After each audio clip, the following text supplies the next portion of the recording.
Kita akan teruskan nih. Selamat pagi teman-teman. Ada beberapa yang saya mau update bahwa kemarin ada hampir 20, ada 20-an diinfokan beberapa hari yang lalu ya. Jadi kumpulan beberapa hari yang lalu bahwa efek daripada mudik itu adalah ada berapa pasar yang terpapar, yang kena, ada ratusan pedagang yang kena dan menyebarkan kepada 13.000 eh, 13.000 apa ya namanya orang dalam pemantauan ODP ya. Jadi memang kalau nggak perlu ke pasar, hati-hati. Kalaupun ke pasar, hati-hati karena sekarang penyebarannya klaster baru adalah di pasar. Ini adalah efek daripada kemarin mudik dan ada satu juga saya dengar berita bahwa di daerah apa ya namanya di daerah uh, Jakarta Utara, Pantai Indah Kapuk, katanya ada satu pembantu yang pulang lalu dalam beberapa hari menyebarkan kepada 25 tetangganya, 25 keluarga tetangganya ya. Jadi uh, kita yang perlu hati-hati adalah dari mudik. Sekarang mudik minggu depan, minggu ini adalah memasuki minggu kedua. Nah, minggu depan kita baru bisa lihat efek daripada PSBB transisi itu bagaimana. Apakah juga terjadi lonjakan? Sementara ini kan lonjakannya naik terus ya, Van ya? Ya, termasuk hari ini kan fasilitas publik seperti mal dibuka, jadi kita baru kelihatan mungkin 1 minggu sampai 2 minggu ke depan. Tuh. Seminggu depan adalah kelihatan pada waktu masa transisi dimulai 8 Juni ya. Jadi 2 minggu kemudian itu kelihatan seperti apa. Katakanlah 10 hari dari sekarang kelihatan seperti apa. Lalu setelah itu juga adalah yang kelihatan lagi dari sisi yang namanya mall dibuka. Jadi stay at home, stay healthy. Karena kita tidak tahu apa yang terjadi ya. Kadang-kadang Kemarin hari menakutkan Minggu, sekali. iya, Yes. kemarin hari Minggu di puncak ada laporan macet lagi. Iya, macet lagi di puncak, macet lagi dan macetnya lebih parah dari 2 minggu yang lalu. Oke, kita udah sampai kemana ya kemarin ya? Ya, hari ini kita bahas tentang working in professional life. Nah, ini nih working and professional life, cocok nih Van. Buat kamu. Satu, permanently work from home. Gimana menurut kamu? Ya, karena sekarang kantor-kantor juga masih belum berani pada masuk ya, Mbak. Saya lihat ke depan mungkin banyak juga yang memang kerjanya bisa dilakukan secara remote, mungkin akan banyak yang masih lanjut work from home ini. Betul, betul. Kalau work from home begini, kamu mau balik lagi ke rumah kamu di Jakarta apa mau di Solo aja? Masih harus ke sana sih. Masih harus ke sana ya? Oh, ada Iya, pacar ya di sana ya? Ini kok atasnya kadang-kadang ada berdasarkan warna yang sama. Ya. oh ada Kurang warna maju yang sama. dikit. Ya. Kurang maju ya. Oke, ya ya ya ya. Oke oke oke. Hmm, oke. Terus tadi sampai mana nih? Tadi sampai permanent work from home. Permanen work.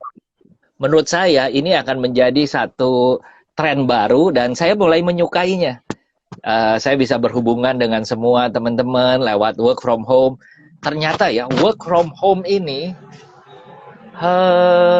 luar biasa. Luar biasanya tuh begini, karena menjadikan saya lebih lebih aktif. Kemarin selesai hampir jam 10, meeting demi meeting, meeting demi meeting, padahal tiap IG live-nya sudah dikurangi. IG live-nya dikurangi, tapi Zoom meeting-nya ditambah, ya. Lalu Zoom seminarnya ditambah, ya kurang lebih hampir sama lagi. But I'm so happy gitu ya. Work from home. Jadi setuju ya Van ya, work from home ya. Ya. Ya. Lalu local co-working space rises. Jadi yang namanya karena work from home, tapi mungkin perlu ketemu apa segala macam ya mulai yang namanya co-working space-nya udah bukan lagi di mana di perkantoran dan lain sebagainya. Sekarang di residential area. Sebenarnya hal yang seperti begini sudah mulai kelihatan pada waktu saya melihat bahwa ada tren bahwa back to residential. Misalnya fitness center dibikinnya di residential. Kenapa? Pergi ke gym dulu, pulang bisa ke gym. Kalau biasa itu gym itu kan adanya di mall atau di hotel, harus pergi dulu. Nah, ini sekarang sudah localized ya. Jadi local co-working space rises. Menurut saya betul. Van, saya jadi curiga nih. Alasan kamu apalagi pulang ke Jakarta? Kan bisa di Solo aja. Ya karena sebagian besar untuk apa namanya yang mendukung kerjanya masih di sana semua sih. Masih di sana. Oh, alasan pacar bilang ya. Lalu nextnya adalah six feet office. Six feet office itu adalah 6 kaki. 6 kaki itu berarti berapa meter ya? Kurang lebih 1,5 meter. Kurang lebih ya 1,5 meter. Ini jadi maksudnya cubicle, kotak-kotak gitu ya, kotak-kotak. Kemarin ada yang tawarin saya, Pak Anton, minat nggak nih? Kita mau bikin co-working space lokal dan adanya adalah kecil-kecil. Saya bilang, buat apa kecil-kecil? Co-working space-nya kecil-kecil. Iya, supaya nanti IG Live, Zoom meeting di dalam kotak begitu. Oh, begitu. Saya bilang, good idea. Kayak seperti sekarang pun saya di dalam kotak. Cuma bedanya di dalam kotak pakaian. wardrobe saya gitu ya. Dan nggak kelihatan kan di belakang. Kadang-kadang aja tuh ya kelihatan ya. Kelihatan. Ya. Oke, lalu six feet office menurut saya ya akan ini. Nah, ini. Employer branding is key. Jadi perusahaan itu bukan cuma company-nya saja yang perlu branding, tapi bos-bosnya juga perlu nih, employer-nya perlu. Makanya kalau ada orang yang tanya, kenapa sih Pak Anton IG Live terus, apa nggak capek? Capek. Kenapa? Saya belum baca prediksi ini belum keluar. Prediksi ini keluarnya adalah bulan Mei.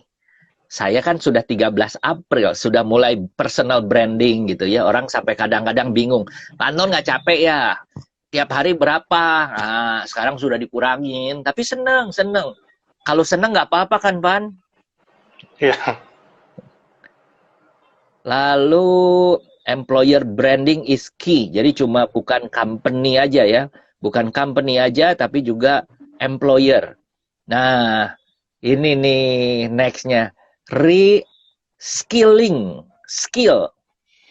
Jadi harus di reskill. Skill kita itu pengetahuan kita, keterampilan kita ditingkatkan, difokuskan. Jadi nanti akan muncul yang namanya skilling, reskilling, refocus. Orang-orang misalnya digital marketing, lagi hot. Nanti minggu ini saya akan keluarkan satu produk, bayarnya adalah diskon, sudah diskon 50%, diskon lagi 50%. Jadi bayarnya cuma 25%. Keren banget. 25%-nya lagi buat komisi ya. Oke. Stay tune. Tahu kan ada namanya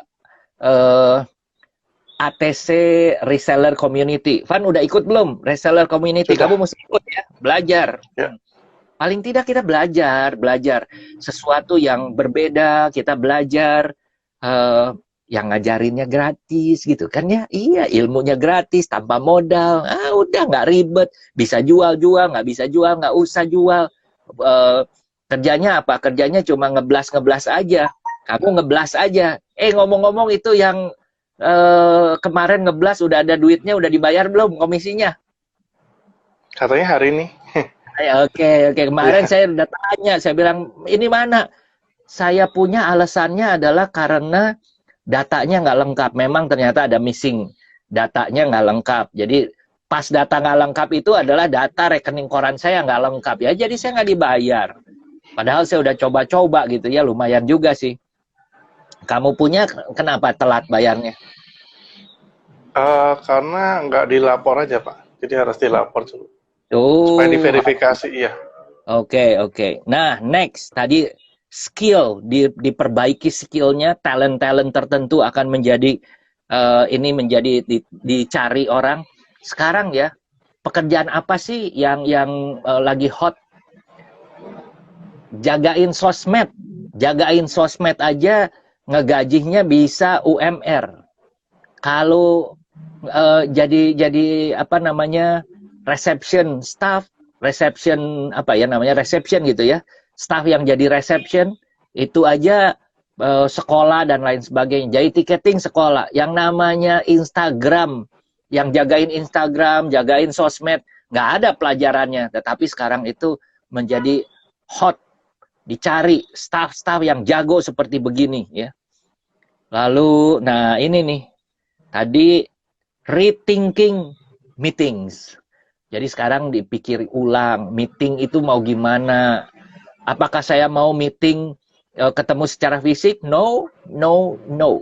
Saya meetingnya begini aja. Dan sekarang meeting itu pakai Zoom itu seneng. Kenapa? Bisa share. Makanya kita nanti tanggal 18 ya, catat tanggal 18. Udah ada berapa sekarang? 10-an, hampir 20 ya yang daftar ya. Itu adalah saya akan sharing mengenai ada gambar-gambarnya, dan kita akan sharing tanya jawab. Kamu tanya, saya jawab A, kamu nggak puas dengan jawaban A, tanya lagi sampai puas. Dan acaranya adalah jam 7 malam, kurang lebih 2 jam lah ya. Lihat, kalau nggak sampai puas gitu ya, sampai pertanyaan selesai semua. Dan silahkan ajak teman-teman. Ini adalah saya akan bicara mengenai prediksi bisnis travel 2020.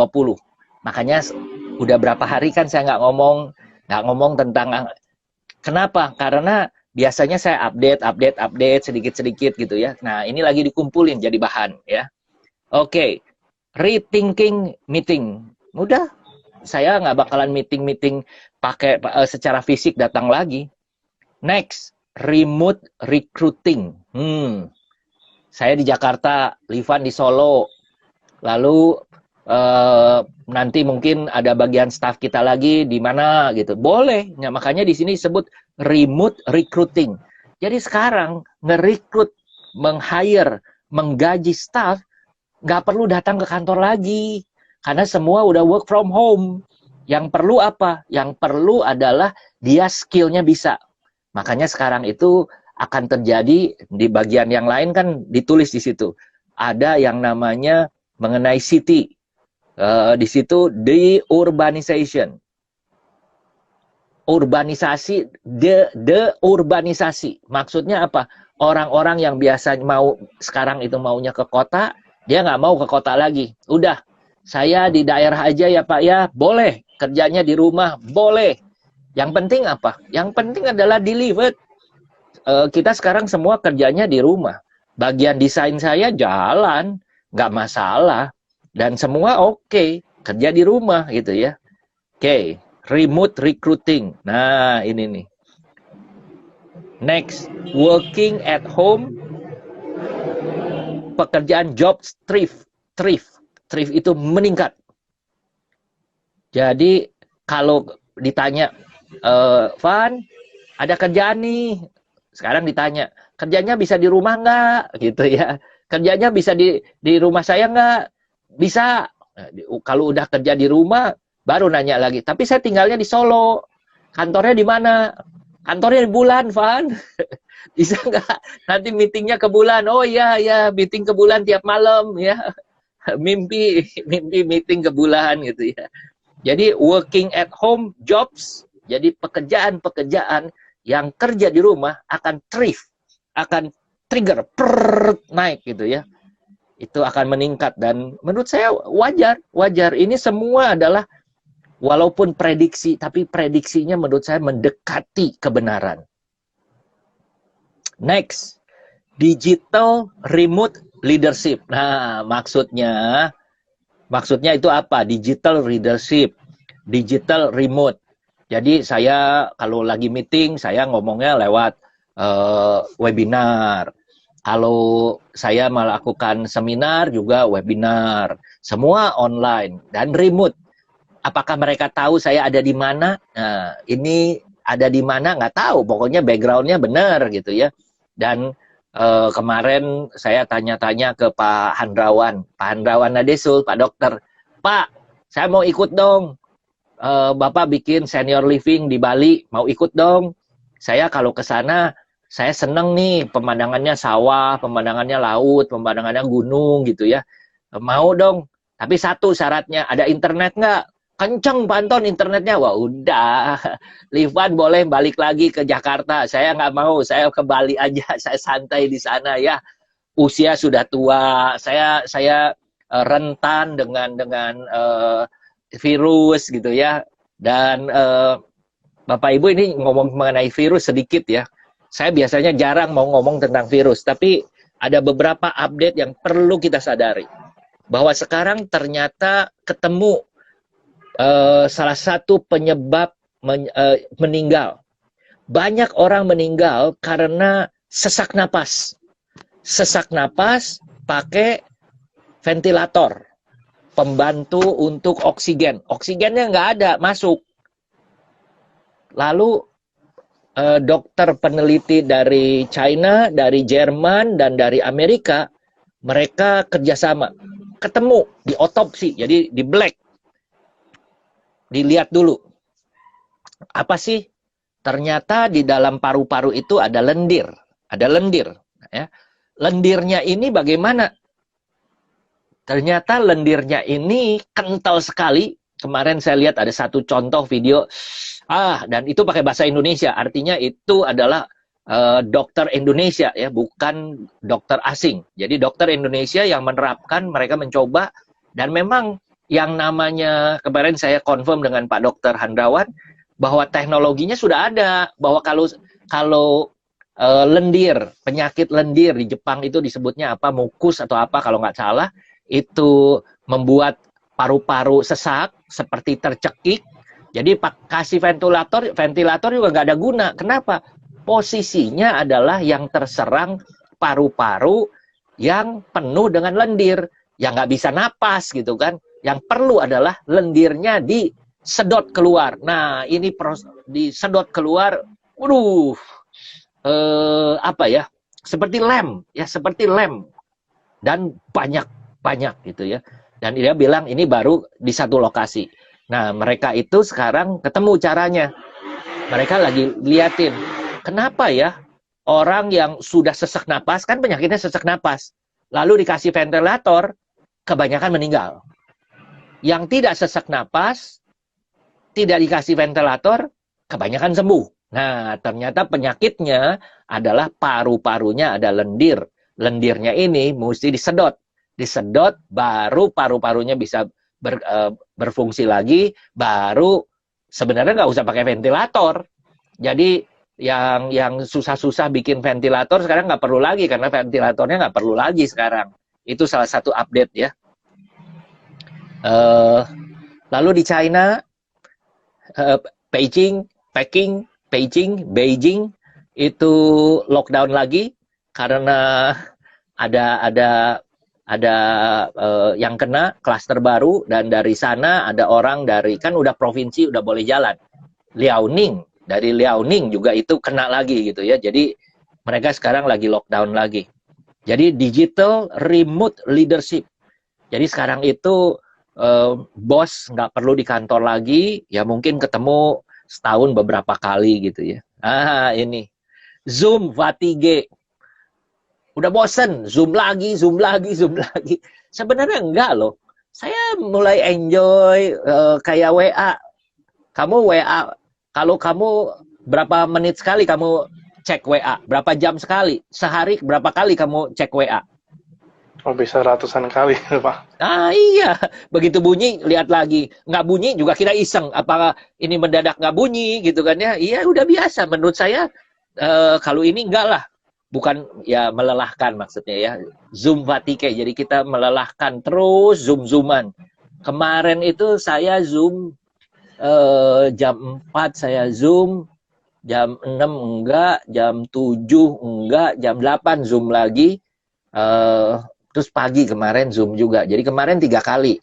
Padahal kemarin IG live saya cuma jam 2, jam 2, jam 6, jam 7. 3 juga. 3 IG live udah dikurangin IG live gitu ya.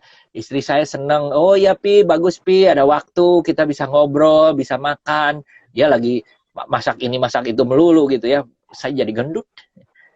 Sekarang bingung lagi, ini ngapain lagi sih? Lagi meeting. Oh beda, meeting sama live. Iya beda-beda gitu. Nah, ini nextnya adalah Zoomable work from home setup. Ini yang kayak begini nih setup. Saya di dalam wardrobe, jadi dalam bukan lemari gitu ya. Ya kayak lemari sih, cuma bedanya walk-in wardrobe gitu ya. Bukan saya masuk ke dalam lemari. Jadi lemarinya ada kotaknya lah.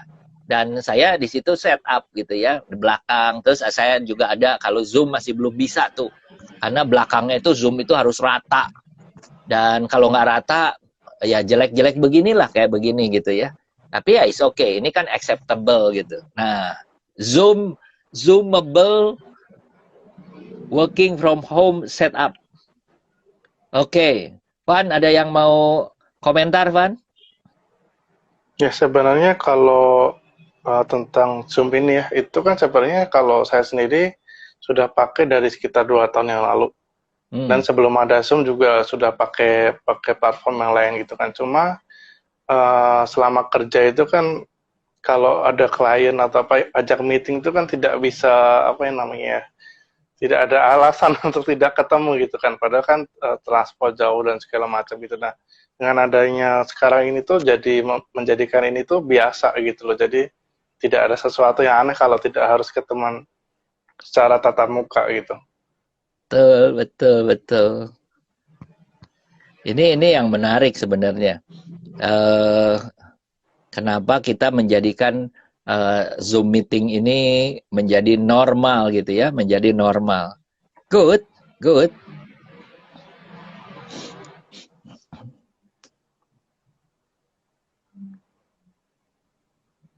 Oke. Ada apa lagi? Kalau update terbaru kemarin dari luar negeri apa itu dari Hong Kong, mereka sudah satu-satu membuka fasilitas umum. Kemarin yang dibuka adalah fasilitas seperti waterboom yang di sana, Ocean Park-nya sudah dibuka, jadi sudah bisa liburan di sana. Gitu. Untuk ini ya, untuk penduduk lokalnya gitu. Dan kemarin sih dilihat cukup ramai juga. Ramai banget. Tapi dia batasi. Beberapa mall di Jakarta mulai membatasi antara jalur masuk dan jalur keluar. Jadi dibikin pembatas. Kita itu nggak bisa roaming begini gitu ya. Ini acak-acakan begitu, enggak. Dikasih jalur kiri, jalur kanan gitu ya, seperti begitu. Jadi menurut saya ya mudah-mudahan lah ini jangan sampai terjadi, karena kalau terjadi menurut saya akan efeknya itu berbahaya ya menurut saya. Ini saya boleh buka untuk pertanyaan, silahkan kalau ada pertanyaan. Jadi nanti tanggal 18 hari Kamis jam 7 malam saya mengadakan Zoom meeting, Zoom online, Zoom seminar, di mana saya akan mempersiapkan slide-nya, saya akan mempersiapkan data-data supaya teman-teman, Bapak Ibu bisa melihat apa saja persiapan tiap bulan. Misalnya Juli itu apa sih yang harus dipersiapkan, lalu arahnya kemana kita tahu misalnya domestik, tapi domestiknya harus seperti gimana, antisipasinya gimana, dan lain sebagainya. Oke, Katarina sudah ada. Van, ada yang mau ditambahin untuk tanggal 18? Ada biayanya, berbayar ya, 100.000 aja bayarnya. Itu kan Zoom-nya atau sekarang mau harus dipin bisa.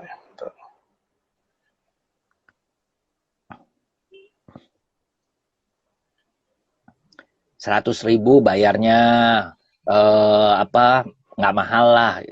Kan Zoom-nya juga berbayar ya. Jadi paling tidak. Nah, ini kalau ada yang mau daftar silakan ya. Jadi daftarnya adalah di reseller www.resellertravel.com /webinar ya, atau ini dengan WA 0878 30 11 11 19 ya, 11 11 19. Oke, ini adalah prediksi yang kita harus siapkan, apa yang harus kita persiapkan, apa kendalanya, bagaimana pada saat bisnis jalan, apa yang perlu disiapkan, apa yang staff itu dilatihnya sekarang gimana, dan lain sebagainya. Banyak sekali sekarang ada kendala, staff itu mengatakan, Pak, saya working from home aja, karena di rumah ada orang tua, ada anak, dan lain sebagainya. Belum lagi jarak juga nggak ini ya. Oke, apa itu RTA? RTA itu Reseller Travel Agency. Reseller Travel Agency adalah sekarang, dari kemarin sudah banyak yang tanya, Van, Pak, mau daftar, belum bisa daftar untuk Reseller Travel Agency. Kenapa? Kita kan jualannya adalah tiket, tour, hotel. Nah, ini belum ada trafficnya, belum ada yang jalan. Jadi kalau kita jualan, lalu orang-orang mulai bertanya kapan kita dapat bisnisnya, kan nggak enak. Jadi sekarang adalah saya bikin seminar prediksi bisnis travel 2020. Paling tidak ada semacam Bapak Ibu, teman-teman bisa melihat prospek travel itu seperti apa. Saya percaya prospek travel itu adalah masih bagus, sangat bagus, apalagi setelah pangan kita, makan, ekonomi kita cukup, bisa survive, ketemu titik baru.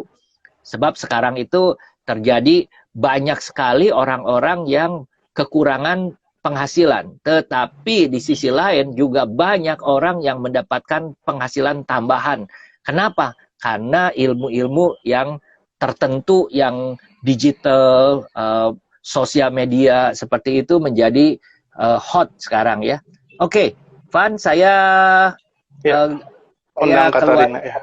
Nah, halo, pagi Pak Anton. sekarang kok ini sih, Kat, selamat pagi. Sekarang kok apa lancar gitu? Apa yang kamu lakukan sehingga bisa lancar? Pertama-tama kan nggak lancar koneksinya. Pertama-tama ketakutan. Nggak tahu ya kemarin itu ya sempat saya hapus. Kemudian ini apa namanya? Nggak tahu kok tiba-tiba jadi lancar. Pokoknya Pak Anton bilang hapus, saya hapus. Ada file yang penting juga hilang juga sih, ada beberapa. Oke, nah bagaimana Surabaya PSBB? PSBB dari awal kalau di Surabaya itu kayaknya nggak beneran seperti Jakarta gitu ya. Jadi memang masih ada rame. Tapi minggu pertama itu lebih sepi. Semakin lama PSBB-nya, semakin seperti nggak PSBB, seperti itu. Jadi sekarang ya udah nggak PSBB beneran gitu. Iya. Mau nggak mau ya. Oke, Buket udah tahu ya, tanggal 18 kita bikin acaranya untuk prediksi bisnis travel 2020. Oh, tahu. Iya, tahu ya. Menurut kamu, apa yang perlu kamu tahu nanti di sana? Oke, pertama mungkin ini ya, kan kita kan udah lumayan lama ya, 3 bulanan kira-kira tidak melakukan apapun yang berhubungan sama travel, kecuali refund dan reschedule. Ya, cuman itu aja ya kan, sampai saat ini masih tetap. Jadi saya pun sampai sekarang masih banyak sekali refund reschedule yang harus saya kerjakan. Tetapi untuk penjualan atau pembukuan baru itu bisa dibilang nggak ada. Sempat ada penjualan tiket, tapi baru dijual hari ini, ternyata besok maskapainya bilang nggak terbang. Jadi ngurus refund lagi. Jadi akhirnya ya bisa dibilang 3 bulan ini tidak melakukan apa-apa. Jadi mungkin next-nya yang paling penting itu adalah bantu kami untuk pemanasan lagi, apa yang harus kami siapkan. Nah, informasi itu yang paling penting menurut saya. Betul. Jadi nanti itu saya akan sharing bulan per bulan, ya tentunya mulai bulan daripada Juni seperti apa, lalu bulan Juli, Agustus, September, Oktober, November, Desember, sampai tahun depan paling tidak Maret itu apa yang kita harus persiapkan. Oke, oke. Kegiatan apa yang kita juga harus mulai gitu ya, pemanasan apa yang harus mulai, karena mau nggak mau sekarang itu misalnya grup tour ya, itu juga akan menjadikan pertanyaan, grup tournya bagaimana, how to handle the group tour. Kalau ditanya, orang itu mau pergi grup tour. Kemarin istri saya tanya lagi, Pi, ini ada satu grup udah semua ditanyain mau pergi 17 orang ke Iceland, kapan bisa pergi? Waduh, kapan bisa pergi ke Iceland? Icelandnya udah buka. Icelandnya udah buka. Bukanya dalam arti kata orang dari Skandinavia ke Iceland, oke. Tanggal 15 ini, nanti mulai hari ini adalah Schengen visa, Schengen country itu sudah mulai buka. Jadi dari sisi itu udah buka, tapi belum menerima dari Indonesia. Dari Indonesia pesawatnya ora ono, nggak ada. Oke. Tuh. Oke. Terus apalagi yang mau tahu kira-kira ada kalau ada apa, kita akan bikin selengkap mungkin gitu ya. Teman-teman kalau ada yang mau tanya-tanya, monggo silakan. Nah, Pak Nares, udah daftar belum? Terus Buket udah daftar belum? Sudah dong. Ya, Saya nanti iya, akan iya. hadir ya. Jadi Iya, nanti iya. mungkin ini beberapa teman-teman mungkin bingung ini saya siapa. Kalau Pak Anton kan nggak usah diperkenalkan. Kalau saya siapa? Saya ini travel agent dari Surabaya. Posisi saya di Surabaya. Saya dari M4 Travel, bukan TX Travel, tapi saya member of reseller travel agency. Jadi saya manajer di reseller Ya, travel agency. Nah, seperti itu. ya. Jadi memang sejak awal Bu Katarina ini bantuin, dan saya merasa bersyukur paling tidak kita bisa jalan bareng-bareng, kita bisa berkembang, walaupun sekarang lagi istirahat dulu ya, santai dulu. Ya. Oke. Saya buka lagi komentarnya, tadi sengaja dihilangkan dulu supaya bisa lihat Bu Katarina seperti apa gitu ya. Ini adalah guru bahasa Mandarin, guru bahasa Inggris gitu ya, penulis buku. Cuma nggak tahu kenapa senang jalan-jalan. Kenapa sih kamu senang jalan-jalan? Kalau itu mungkin kita mungkin ada satu keturunan, Pak. Darah kita golongannya T, Pak. Travel. Nggak tahu juga dari mana dapat golongan darah T gitu ya. Saya dari kecil, atau mungkin karena saya dulu dari bayi itu diajak naik pesawat mungkin ya. Jadi ya udah kayaknya udah masuk alam bawah sadar kan. Iya bisa juga. Memangnya dari mana kamu diajak bayi udah diajak naik pesawat, dari mana? Kan keluarga di Kalimantan, di Samarinda. Dulu naik pesawatnya malah harus dari Balikpapan gitu. Betul. Sekarang udah bandara Samarindanya udah jadi ya? Tahun lalu bulan Februari jadi. Jadi baru 2019 Februari baru jadi. Saya belum ke sana nih, belum ke sana. Oke, Pak Anton, untuk yang tertarik mulai RTA gimana? RTA ini sementara saya belum buka, maksudnya belum buka pendaftaran baru. Kenapa? Yang sudah ya kita keep dulu ya. Yang sudah daftar, sudah member, kita keep dulu. Dan mereka kan sudah mulai ada yang melakukan penjualan dan lain sebagainya. Sebelumnya kan sudah ada, karena kita berdiri 11 November 2019. Kalau yang sekarang saya masih coba untuk tidak buka dulu sementara adalah pendaftaran baru. Kenapa? Karena kalau buka baru belum bisa jalan bisnisnya, kan nggak enak. Kapan mau bukanya? Nah, saya akan kasih tahu ceritanya nanti mulai tanggal 18 malam kita diskusi. Kalau memang kelihatannya semuanya oke, kalau menurut saya ada hal-hal yang memang kita perlu perhatikan. Tapi banyak sekali terobosan-terobosan dari medical dan juga terobosan-terobosan dari sisi point of view dari ekonomi itu kelihatannya travel akan dibuka lagi. Nah, itu kan senang ya. Ini dari, ada sama-sama nih, saya juga dari Wow, Surabaya, ya. salam Indo kenal ya Citra, Pak. ya, Indo Citra Tamasya. Pak Anton, jika ada vaksin belum juga ditemukan, gimana meyakinkan customer biar merasa safe untuk traveling? Memang benar, yang jadi masalah adalah sekarang kita mencari orang yang sehat, yang mau traveling, dan cara travelingnya memang berubah. Itu juga masalah yang lain. Makanya saya nggak mau duluan reseller RTA-nya sementara kita istirahatkan dulu, tapi tiap hari kita menyapa kalian semua. Kenapa? Karena belum dibuka. Sekarang itu yang dibuka untuk traveling, Bu Katrina, apa aja ya? eh yang dibuka sepertinya tempat-tempat wisata ini kan sudah Bukan, mulai pada dibuka. bukan. Orang-orang apa yang boleh terbang. Kan nggak semua orang boleh terbang. Ada syaratnya, banyak banget syaratnya. Ada Hmm. yang harus PCR, ada yang kalau yang masuk Jakarta malah harus ada SIKM ya, kalau nggak salah ya, Ya, surat surat izin keluar. Ya, keluar masuk ya. Ke ya. Bali terutama itu harus PCR, jadi nggak mau kalau cuma di swab aja nggak mau gitu kan. Jadi cukup banyak sih. Kalau saya Hmm. secara pribadi, kalau nggak benar-benar urgent dan penting, saya pun mikir-mikir kalau mau jalan sekarang seperti itu. Betul. Jadi memang itu yang nggak menjadikan kita untuk istirahat dulu, RTA-nya, reseller travel agency-nya sementara tidak buka pendaftaran dulu. Tiap hari banyak yang DM ke saya, Pak Anton, saya mau join, mau siap-siap belum? Tenang dulu. Paling tidak nanti sebulan sebelumnya kita baru buka ya, karena kita perlu ada training, persiapan, understanding, dan apa yang perlu disiapkan juga kita akan lakukan gitu ya. Oke, ada lagi Yang yang mau mungkin bertanya? Yes, Bu Catherine. mungkin yang kepingin join itu boleh ikut ke seminarnya tanggal 18 itu, Pak. Kan nanti tanggal Nah, 18 kan kita bisa bisa kasih sedikit penjelasan seperti ini.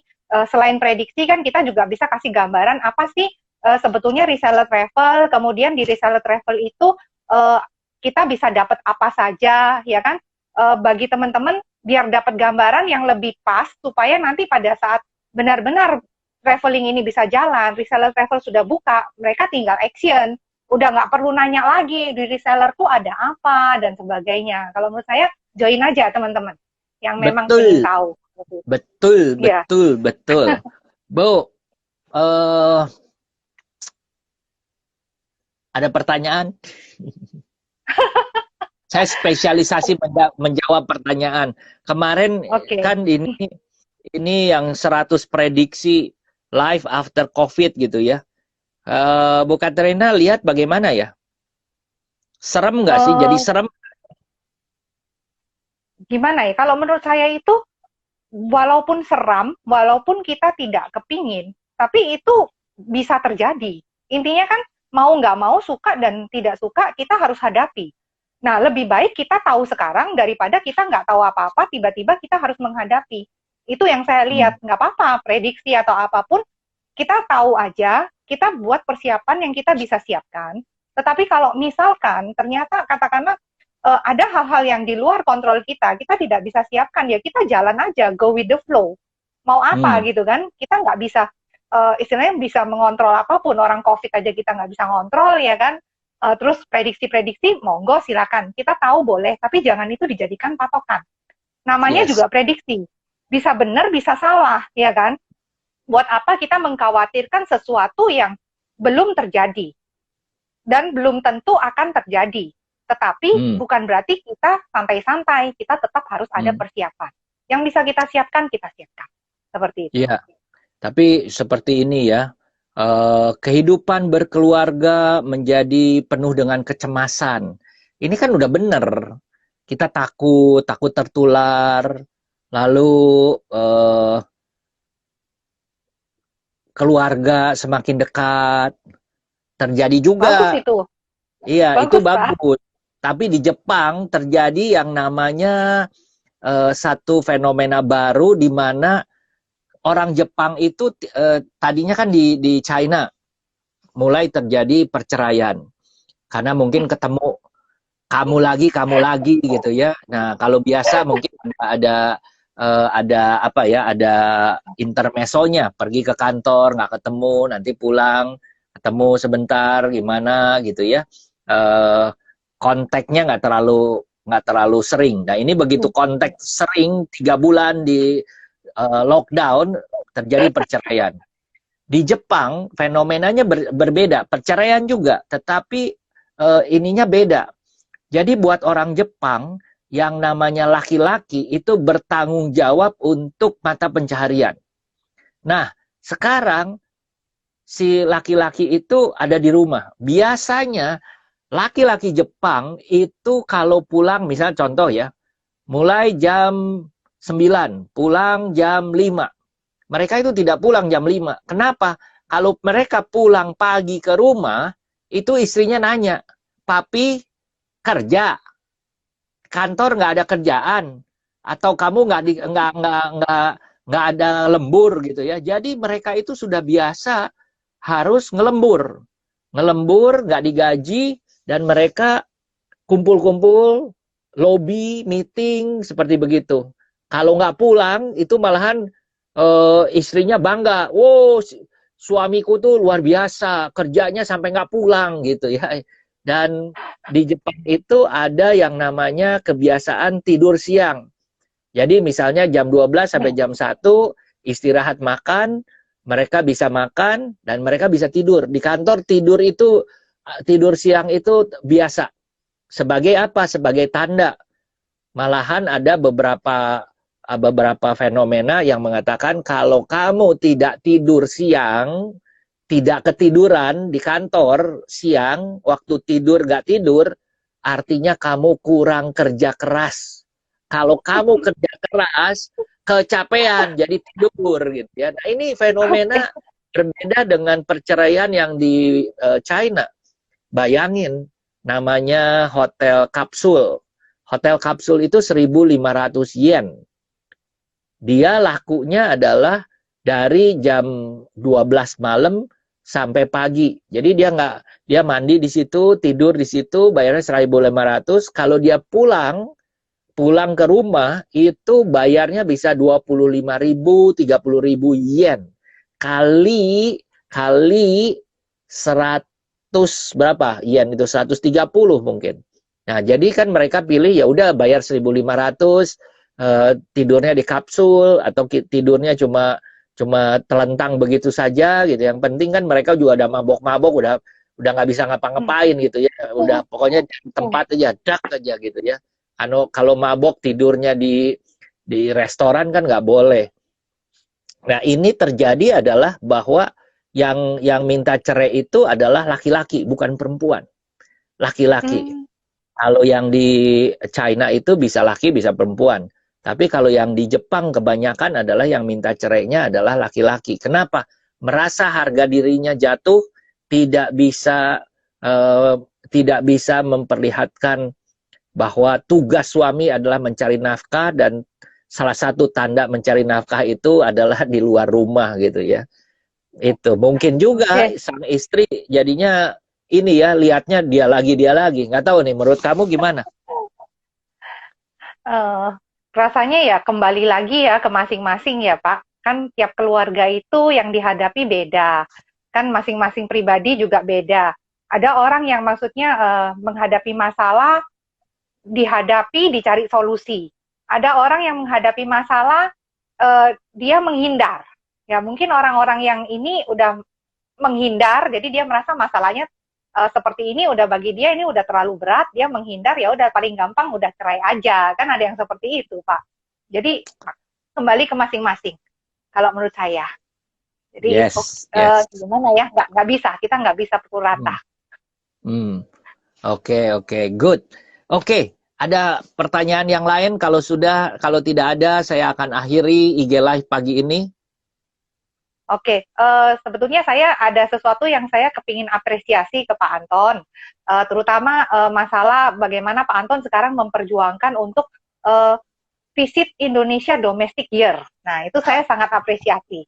Karena jujur aja, selama ini saya ngomong dengan banyak teman dan sebagainya, itu mereka ibaratnya kayaknya masih memandang Indonesia itu mahal, Indonesia itu belum siap, dan sebagainya. Akhirnya, ya kita ya jalan seadanya. Nah, dengan kekuatan saya sendiri, pasti nggak bisa dong jadi gede. Tapi kalau misalnya selevel Pak Anton, dengan TX Travel, dengan tim franchisee begitu banyak, dengan teman-teman reseller, kita semua bersatu. Saya percaya, Visit Indonesia Year bakal bisa jalan, dan mungkin ini adalah titik yang kita bisa bilang sesuatu yang positif dari COVID. Jadi kita udah nggak mengharapkan orang luar yang datang, atau kita ke luar negeri terus, tetapi kita benar-benar bisa explore Indonesia. Karena apa? Karena Indonesia itu begitu luar biasa. Kalau saya secara pribadi, saya disuruh milih, saya lebih pilih keliling Indonesia daripada saya ke luar negeri. Karena apa? Setelah saya jalan-jalan ke keliling Indonesia, saya semakin tahu Indonesia itu semakin luar biasa. Tapi memang sangat mahal. Cuman saya beruntung. 2 tahun lalu saya beli yang namanya Sriwijaya Travel Pass, 12 juta, 1 tahun all you can fly, saya bisa cicil 1 bulan 1 juta. Ini saya lagi mikir ini, kira-kira maskapai mana lagi yang mau ngadain, dan kira-kira Sriwijaya bakal adain lagi atau enggak, gitu kan. Nah, tapi apapun yang terjadi, anyway, saya merasa ini adalah kesempatan kita. Kita semua, kita kenal lah Indonesia itu seperti apa, gitu kan. Ngapain kita harus menunggu orang luar yang datang, habisin biaya begitu banyak dari pemerintah Indonesia, yang berapa triliun gitu ya Pak, untuk promote Wonderful Indonesia dan sebagainya. Kita orang Indonesia sendiri aja yang jalan. Nah, saya sangat apresiasi Pak Anton udah menggaungkan itu dengan kekuatan dari TX Travel, reseller travel, dan kemudian semua konsorsium kita benar-benar gerakkan. Visit Indonesia Siap. Domestic Year. Oke, siap. Bantu doa semuanya ya. Ini Amin. ada yang tanya under the 315. Pak, ada second wave nggak?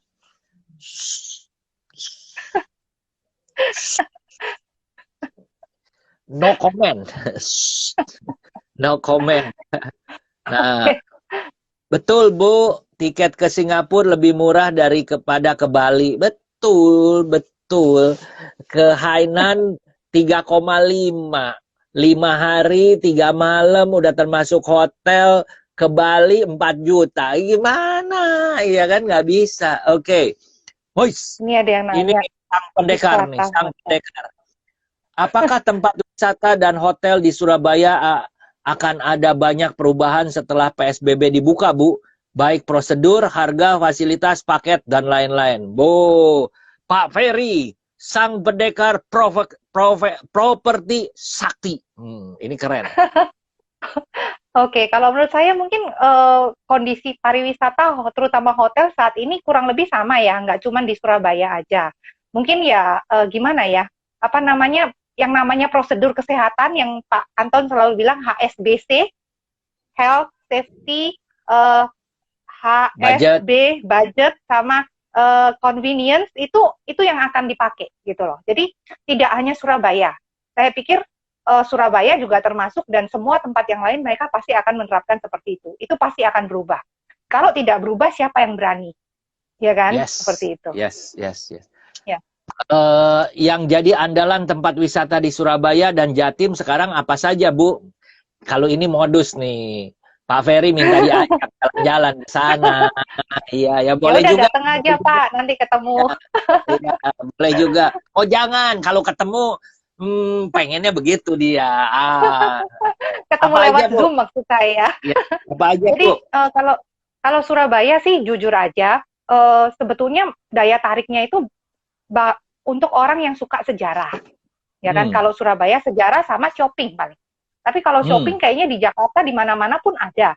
Tapi kalau sejarah itu Surabaya luar biasa. Kenapa Surabaya jadi namanya adalah kota pahlawan? Karena ada sejarahnya.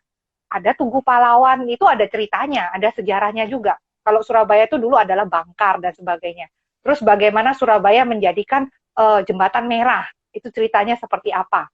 Terus ada yang namanya pecinan, bagaimana kita bisa tahu dulu bangsa asing, bangsa Belanda itu menjajah kita, mereka itu diskriminasinya bagaimana. Mereka bagi Surabaya itu ada yang East sama West. Kita lihat yang east, Jembatan Merah ke sebelah timur itu kita bisa lihat adalah semuanya itu tempat dari orang Chinese, etnis Arab dan sebagainya. Itu jadi satu. Kemudian yang west itu tempat orang Barat. Jadi belum lagi Majapahit, Hotel Majapahit, istilahnya hotel heritage, tempat terjadi penyobekan bendera dan sebagainya. Jadi kalau Surabaya itu historicalnya yang luar biasa. Tetapi orang Indonesia kan nggak suka historical, Pak. Paling mereka sukanya shopping-shopping, foto mungkin ya, paling foto-foto gitu aja. Mereka kalau dijelaskan tentang sejarah udah kurang. Makanya akhirnya larinya kemana? Larinya ya ke agak luar kota, ke Batu, ke Malang, ke Tretes, ke Trawas. Nah itu kayak Puncak, itu banyak hiburannya di sana. Ada Jatim Park Group dan sebagainya. Udaranya juga adem. Biasanya larinya malah ke sana. Seperti itu, Pak. Oke, good. Oke. Teman-teman, Bapak Ibu, Bu Katrin, kita sudahi ya.